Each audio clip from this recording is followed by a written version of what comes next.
filthy. Okay.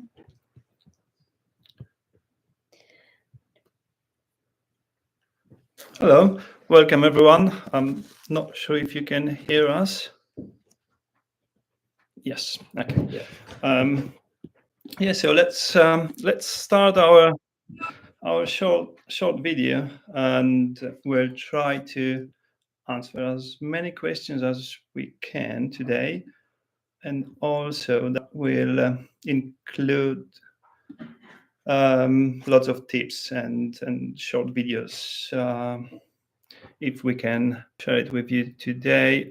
If not, we'll send it out to on your message, so you can see it all. Okay, so Damien, do you want to take it over? So today we'll be running through just a few tips and tricks. So yeah, mainly just focused on how best to use your solar, and more or less to answer any general questions that you guys have been having. If there's anything that's a bit more specific, we are available to email and go into further detail independently if you wish.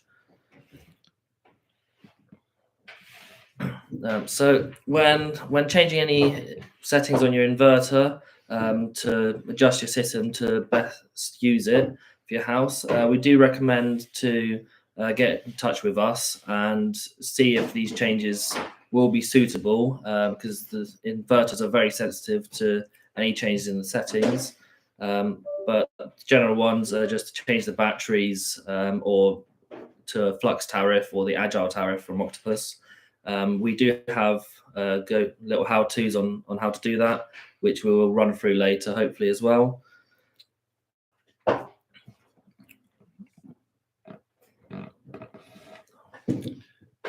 Okay, so what should we do with our system when going on vacation?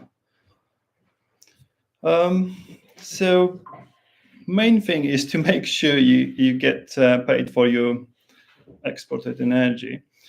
So just find a good supplier who will provide that. There is few tips on the video of how to find them, and also when you're not at home, you're not gonna use any energy. So basically, just all generated energy will be exported to the grid. So please make sure you get paid for it. And anything else? Not really. You don't need to do anything with the system while you're away.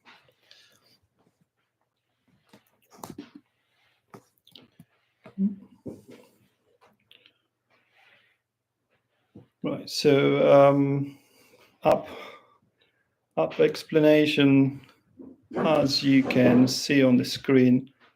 That's very, very short. Overview explanation. So number one, generated power.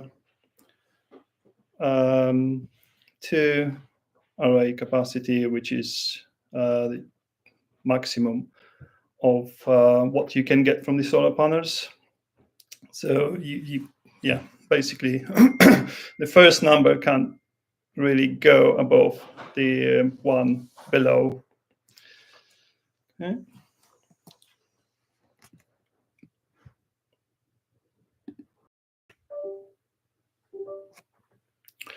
Right, how to set up SunSynk Wi-Fi. So not sure, can we see it? Okay, so Damien, do you want to go through all the settings? Yeah, so essentially to get the Wi-Fi set up, mainly if you change your Wi-Fi after the install has already been done by us, say a few months down the line, if you get your Wi-Fi changed, the app will stop updating and stop running. Your whole system will still run as it should, just the app won't show you monitoring. It's got a little how-to on it. And basically, the first thing you want to do is on your phone, if you get up your internet settings, you'll be able to look at the different different internets that are available to you. And the one for the inverter will begin with EAP, followed by a series of numbers, just depending on the serial number. You just have to select this, and the password for it is from 1 all the way to 8, and then enter. The password can't be changed at all, unfortunately. But there's no harm in anyone else accessing it anyway. You can't really do anything to it. Once you're connected to the Wi-Fi, if you open up a new web browser and type in 10.10.10.1 and press enter, it will then take you to a page. If you just go next slide real quick, which will look something like this. Once you're on there, all you have to do is scroll down to the bottom, and in the bottom right, you'll have a button that says scan. If you press that, give it a bit of time. Sometimes it can take a bit longer to find the Wi-Fi networks available to it. But yeah, if you need to, press scan a second time if it's not loading, or reload the web page. Once it loads up the Wi-Fi networks available to it, find your one, your new one, and enter the password for your new Wi-Fi, and press connect. You should, within a few seconds, hopefully see a little pop-up that says success. And once you do that, the settings, the connection status on the web page will change to OK after about half a minute. And once you do that, that should be all done and ready. And the app needs about 5 to 10 minutes to update just due to server timing.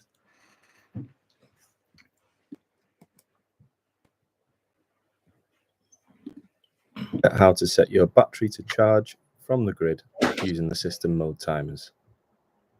So we want to head into the plant, select equipment,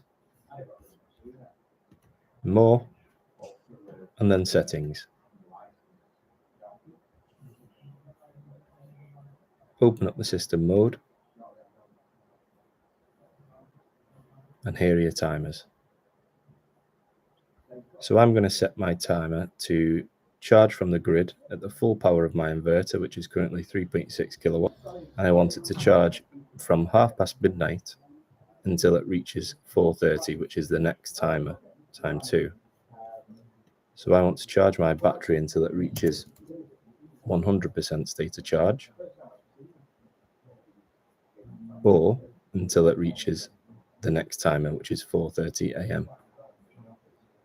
So if I turn on this timer now and save it. So now what's going to happen, because this is ticked, that means it's going to charge from the grid at that time. And then that time is set to midnight at the full rate of the inverter until the battery reaches 100% state of charge. Okay, that was a short video.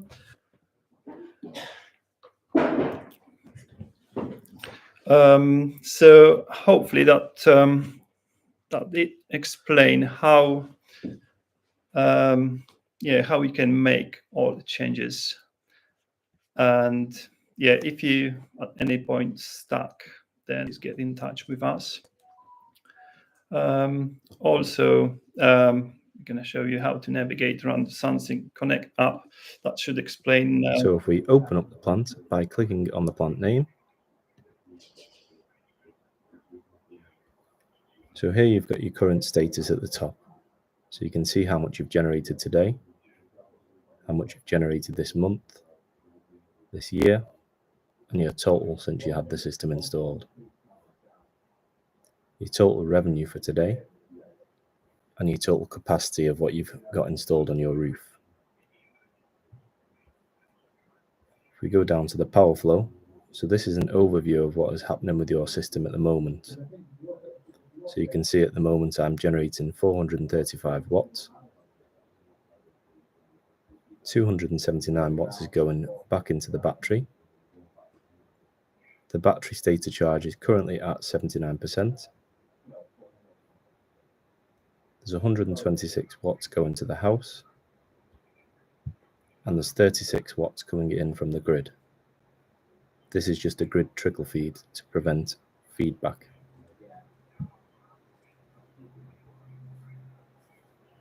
We go further down. You can look at your inverter status, so we can see it's normal, it's not offline, there's 0 warnings and 0 faults. The generation purpose, so this is showing you what I've consumed today, how much I've exported, and how much I've used charging my battery. If we go further down, we can look at the energy generation throughout the day. So your PV is your solar, your battery, state of charge, load, and grid. So the percentage on the right hand side is only relating to your state of charge, which is this blue line here. So we've got a quick overview of all of this as well. We will send out to everyone in the video too, well, during the live stream, to be able to look over this and just so you don't forget it really, and have a closer look at all the videos as well that we've included. Okay. So when should my immersion heater in my hot water cylinder be turned off in favor of cheaper gas, and when should it be switched on in favor of cheaper electricity? So essentially it's all dependent on the tariffs that you have. Whenever you have a cheaper tariff for electricity, it might be worth fitting a timer for your hot water cylinder and set it to switch on during these cheaper rates. So that way it will prioritize using the electricity at the cheaper rate, and it will use gas when the electricity is switched off, which will be at the cheaper gas rate then.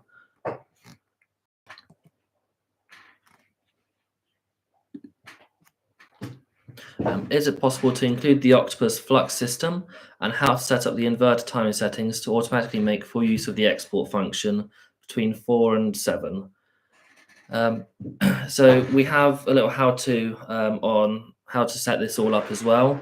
The main bit to get going with it though is to make sure that you have permissions to change the settings in your app, which you can receive by just shooting us an email and stating your full name and your plant name, so we can find it easier just to set it up.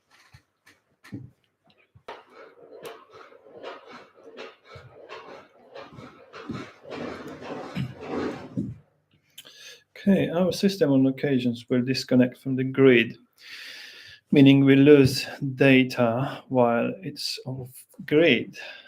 Is this a fault? And can I stop it happening? It depends if you lose grid connection at all.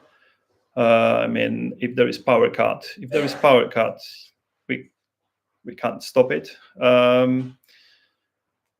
And yes, you will lose data while you're disconnected from internet, from Wi-Fi. Otherwise, even the system is off grid, but you have Wi-Fi on. Let's say, what can we use to run the Wi-Fi? Some backup energy storage, or the different options of running Wi-Fi, even fitting UPS. So when you lose connection to internet, basically when the inverter loses connection, then that's data will be lost. It won't go to the server. Okay. I've got a quick comment from Sue. To remember all of this, we will send out a copy of this whole presentation as well. So you can look back at this and assess it, in your own time, and that way you can have a look at what there is to do and when to change the settings. But if you're still stuck, you can always email us with any questions and queries, and we'll be happy to answer it and go over it in a bit more detail one-on-one. Yeah, but in general, you are not expected to do anything. The system will work on default settings, and that mainly, that will serve 90% of customers. So some customers who would like to do more, would like to play with the system, well, maybe not play with it, but use the system as much as possible, then yes, that's something. That's some guides on it. Okay, so how the solar panels work with regards heating your home, and what are the recommended boilers? So boilers, they are conventional boilers with immersion heater. That's what we could recommend. And if you fit iBoost or any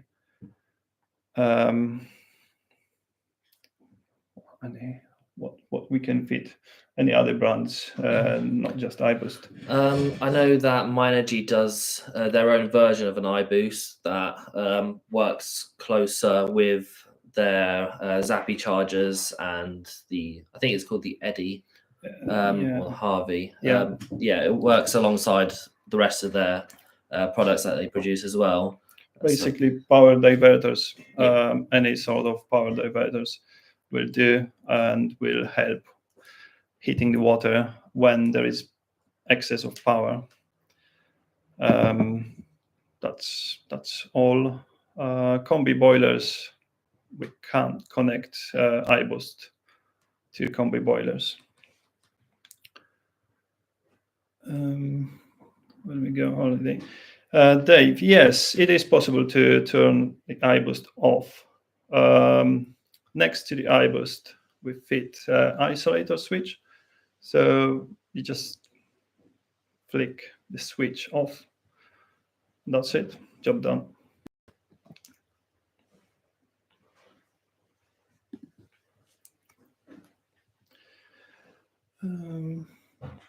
What is the best way to integrate the SunSynk inverter to Home Assistant locally without going to SunSynk website cloud-based? As the app is very good when working, but unreliable. Direct readings and real-time updates would be advantage. Yes, so we can't support this sort of connections, but please check with your local IT technicians to provide it. So basically, you can do it, but we can't support you with it just yet. So how do you go about making sure any updates, firmware or software, are downloaded?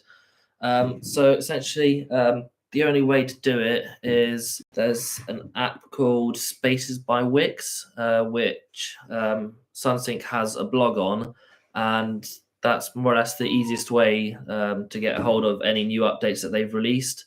If not, it'd be a case of calling them and to inquire about it.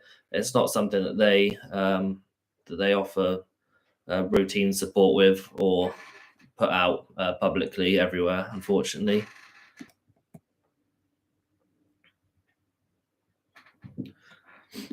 So here we've got a quick video on how to control the charge limit, so the battery will be able to charge overnight using a cheaper tariff. Set the batteries to charge overnight. Go to light up the display, you press escape, and then this will show up. Press the settings button, you go into system mode, and you look at the time, say the top one is from 1 till 5. change the SOC from 15% all the way up to 100, if that's how much you'd like them to charge up to.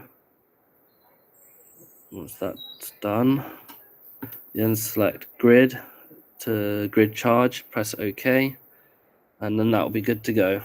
If you ever wish to have it between different times depending on your tariff, you can change the times either up or down to change and accommodate to your tariff best.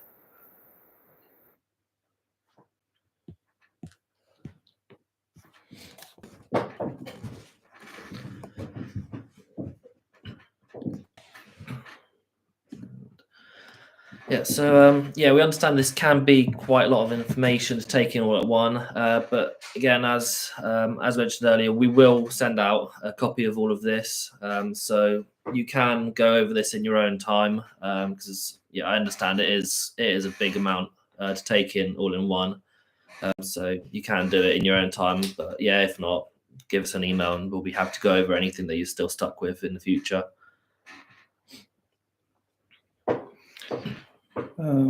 Is it normal for the battery to dump charge overnight when there is no load from the house? I'm not quite sure what you mean to dump charge, but I can have a look into this closer if you drop us an email. So yeah, that would be sorted out individually after the video.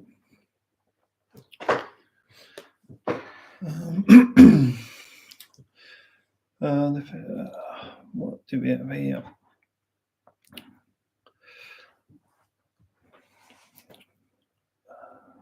No. Right, the battery seems to. Yeah, so that's again, yeah, we'll look into it. If you drop us an email, then yeah, we're good to go. Okay, right, Damien, go ahead. So to you about optimizing the use of immersion heater. So if you have 4 hours of cheap electricity at night with Octopus Go, should I have a timer fitted to the immersion so I can have it on for those 4 hours, especially during the winter when the panels aren't charging the battery? Absolutely, yeah. So it will be a much smaller cost.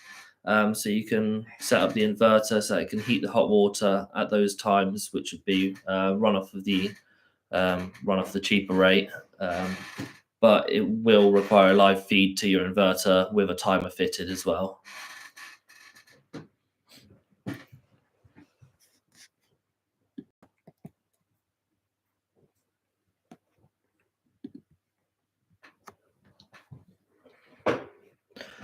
I'd be really interested to understand how to configure the system to use with variable energy tariff. So SunSynk are slowly developing more and more easier ways to adjust to different tariffs.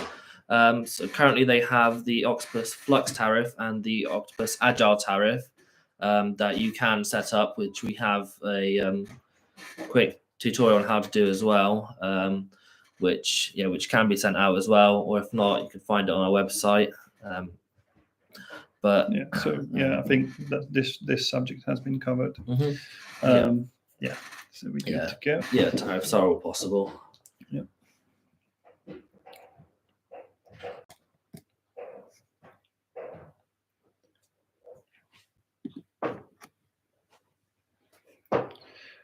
Okay, so again, I have 22 panels and 20k of batteries. Yeah, this is individual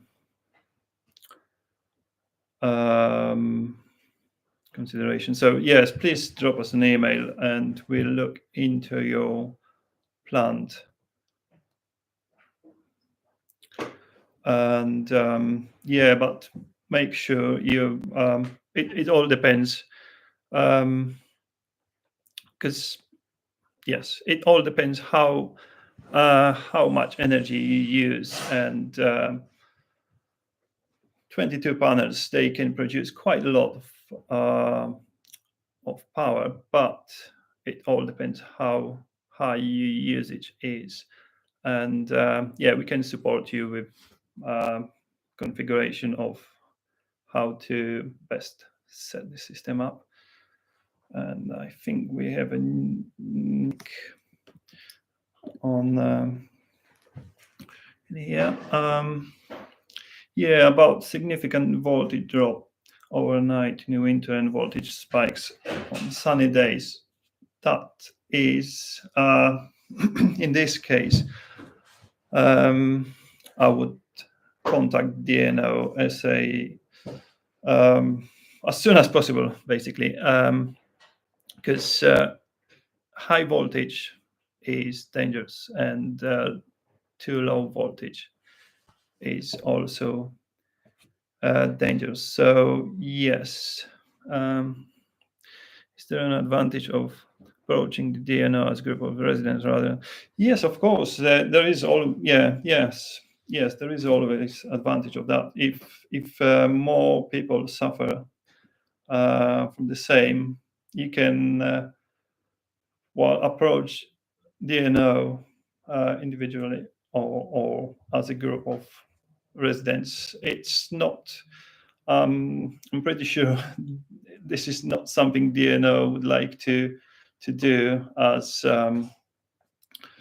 you would think, to upgrade this system and the cabling basically, but they will have to sort it one way or another, and more people ask them for it, then more chance you get for this to be sorted out. Yeah. Okay. The app is very confusing, and the graphics do not help me understand it.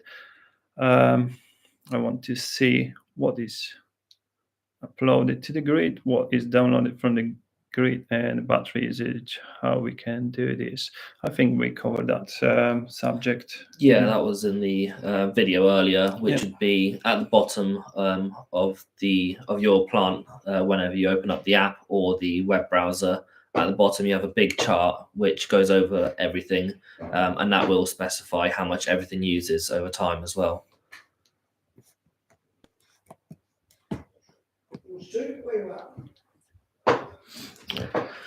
I think that's all the questions that we had, general questions that we had emailed in for the live stream.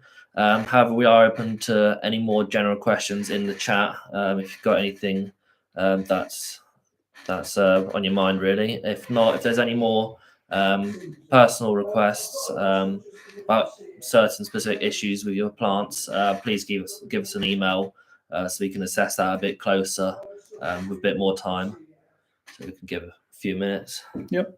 Thank you very much for your time, and yeah, we're waiting for your emails. Yeah. And any questions if you got them. Yep. So, is there a smart way to prevent battery dumping when you? Oh gosh. Some IOG smart charge. Well, it's not, Nick. It's it's not really a smart way. There is not really way to dump the load from the battery when you charge your car, because unless you dump more power than you import, that's the only way. Because let's say your battery can discharge at a rate of 5 kilowatts and your car will take 7, so you're still using 2 kilowatts from the grid, no matter how you do it. So yeah, unless there's not really. No smart way, unfortunately. Today's question: my panels have never achieved the maximum, even on a really sunny day. Is that normal? So unfortunately, it is fairly normal due to the number of factors that come into into the production of the solar power from the panels. So the angle of the roof, even the humidity in the air, wind speeds. Unfortunately, it is quite hard to get the full maximum out of them. Well, unless all the panels are facing south, Yeah, and we have there are perfect conditions, which would be sort of May time, then yes. But if they are facing two different sides, then achieving the maximum would be very difficult unless right in the middle of the day for a short period of time. Unfortunately, temperature does have a huge factor to play as well with it. If it is too hot, which we might see sometimes during the summer in the UK, it will cause the panels to lose efficiency as well if it's too high. Yeah. Mark Griffin, any news about the live price option working again? Pretty sure that is back up and running now. Or... Yes, if not, we might need to upgrade the firmware. If they still don't, but SunSynk just recently fixed. I think they fixed the issue with the live price. So yes, again, drop us an email and we'll look into your system, making sure you have the latest version of software.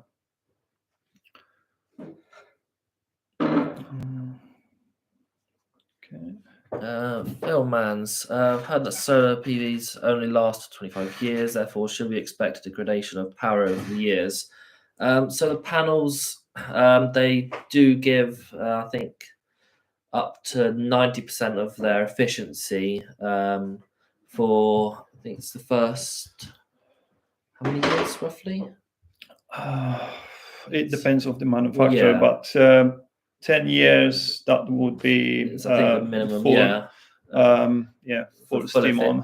Full efficiency, and after those 10 years, they tend to start losing efficiency. It's more significant. Up to 10 years, they keep their efficiency very well.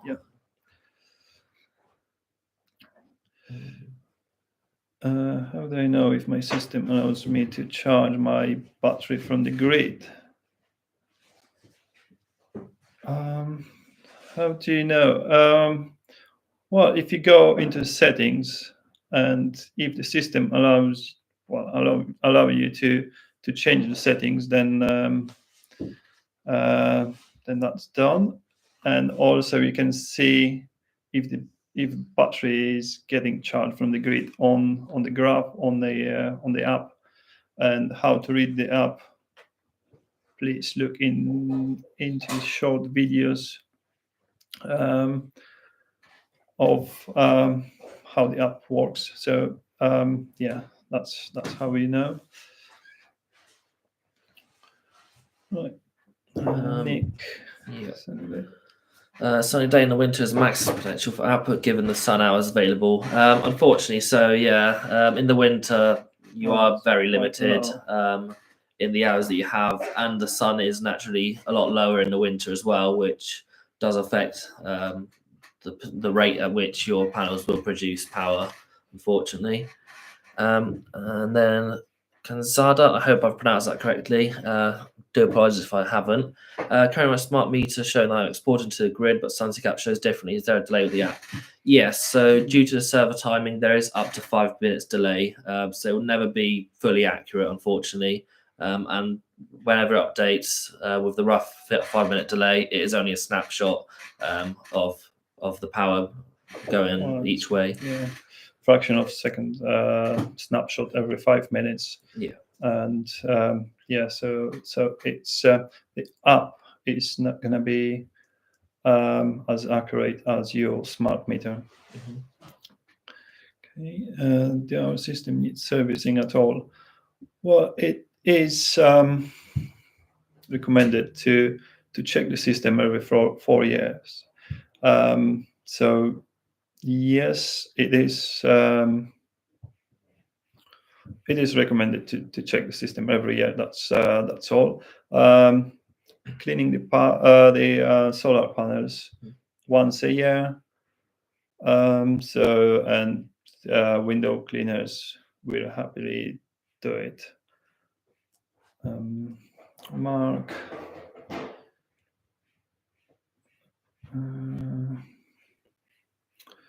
Right, accuracy. Yeah, so as I mentioned before, accuracy on the app. This is a snapshot from the inverter. It's like sample taken every 5 minutes, so it's not very accurate, because let's say at 10 o'clock you put your kettle on, and the system will take sampling at 10 o'clock. That would be 3 kilowatt of power being taken, and 2 minutes later it would be 100 watts, but the system will take the next reading,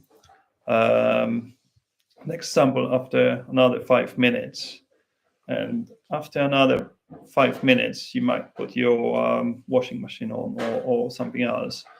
Well, that's a bit dramatic, but yeah, let's say you have another cup of coffee. So on the app, what it shows, it would be 10 minutes of constant power draw of 3 kilowatts. So that's how the app works. So it's not very accurate. It is more. It just. Due to CT clamps, they don't provide the most accurate. There is always a discrepancy in the accuracy of the CT clamps, which is something that they allow for during manufacturing. They have a certain amount that they can be out either way, unfortunately. And then just as where are the videos you showed? So the first 2 videos are taken directly from SunSynk. They have a big list of how-to videos on their website, which cover most things that you really want to do on it. And the last video that we showed is on our website. It's down in the frequently asked questions section. Yeah. And it's if you want it, we can send it over as well, so you can saves you from finding it if you just shoot us an email. I used the mobile app that I was told to use when the system was first installed. The other platform that we showed, so that's in a web browser, and it's called sunsynk.net. And there you'll use the same login details that you have for your app, and you'll be able to access the system on there as well then, to have on your computer or laptop. Yeah, that's PC, yeah.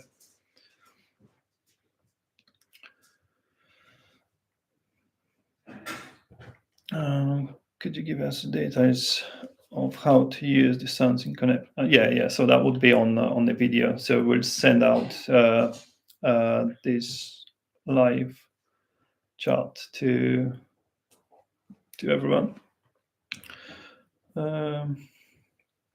Nick, I have 24 panels so far, 5,900, 9 months and 3 good months to go. I'm expecting 8. Yes, yeah, okay. How do I prioritize battery charge over exporting? So the batteries always charge first before anything is sent back to the grid. So all the solar power will go into your house first. Anything that your house can't use at a given time will then get redirected to the batteries to charge them up, given that there is enough solar excess. Yes.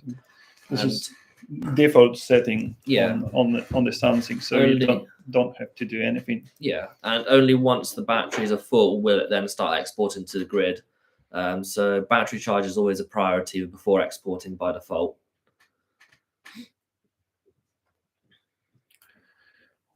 Okay. Right. So yes. Yeah. Again, I think we if we send this video out to everyone, then that should Yeah, you can go solve over lots it. of problems. Yeah, you can go over it And in your own questions. time. But yeah, if you still have any more questions, our emails are open to pick our brains, really. So it's what we're here for. But yeah, I think that would be all for this live stream. Yeah. So Yep. thank you for listening, and hope it's been a bit more helpful and answered a fair few queries. Yeah. Okay. What a smart switch. Smart switch. Smart switch. It could be a light smart switch. What smart switch are we? Are we about? Is that?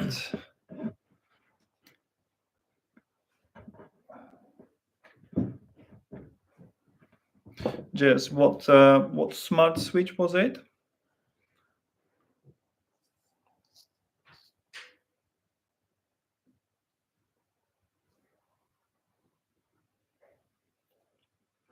Okay. Yeah. Okay. Thank you. And yeah, just drop us an email with more questions, as we're running out of time as well. So thank you very much for listening, and Thank you. Bye bye. good night. Bye bye.